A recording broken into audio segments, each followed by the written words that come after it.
Yes, good morning, Craig. Good morning, Bayne, and good morning to America. We have a hurricane that will be passing about 400 miles southeast of my current location. This morning, we are coming live from Point Pleasant Beach, New Jersey. Behind me, that is the Manasquan Inlet. So this is the main way in and out for every fisherman that is going in and out of Point Pleasant Beach. High tide's coming up pretty soon, folks, and you'll notice behind me that that water is moving swiftly. High tide is going to be 5:35 this morning. We do have the latest from the National Hurricane Center. Let's get to that latest advisory. Minor tweaks with some watches and warnings to pass along as of the 5 a.m., but not a big change in terms of the strength of Erin. It is still a Category 2 hurricane, wind sustained at 100 miles per hour. Now, the change to the watches and the warnings, it is an extension of that tropical storm warning. They have now extended it and pushed it all the way north to the border of Virginia and North Carolina. So that is where we will feel true tropical storm conditions. Coastal areas of North Carolina up to the border of Virginia. So possibly Virginia Beach could get a taste of those stronger winds up to 40 miles per hour.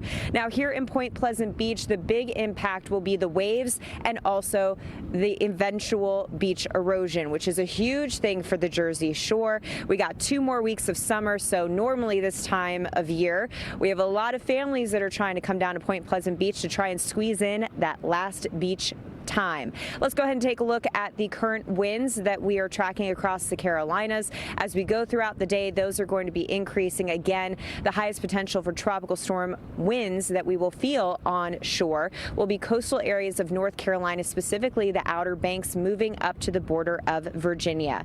But Bayne and Craig, it is going to be one of those days where it might look beautiful once the sun comes up, but the water is going to be dangerous. So throughout today, we'll be talking about those impacts that we're expecting for the Jersey Shore and passing along very important warnings for health and safety.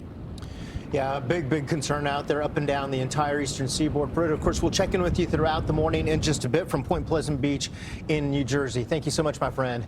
We continue to track Erin. The now Category 2 storm that Britta was just talking about continues to unleash some dangerous surf. It is going to be life-threatening as far as rip currents and waves up and down the southeast coast, something we're really concerned with. And you look at some of those homes in Rodanthe, North Carolina, video taken from Tuesday. Of course, we've lost homes in years past. And then you're looking at Surf City, North Carolina as well. Some of the sets coming in right along the pier. So today, as we continue to watch what's been going on, of course, those winds, Bayne, are going to be a big concern. When we talk about all of the energy, this is not a direct landfall impact, but the impacts are there as far as the waves, the surf, the beach erosion, all of it. And take a look at this. This is the entire eastern seaboard, and it's all that wave energy being put into the water. Oh, Craig, I mean, we have reporters out there, our meteorologists that have been out there for the past few days, and even seen those impacts already.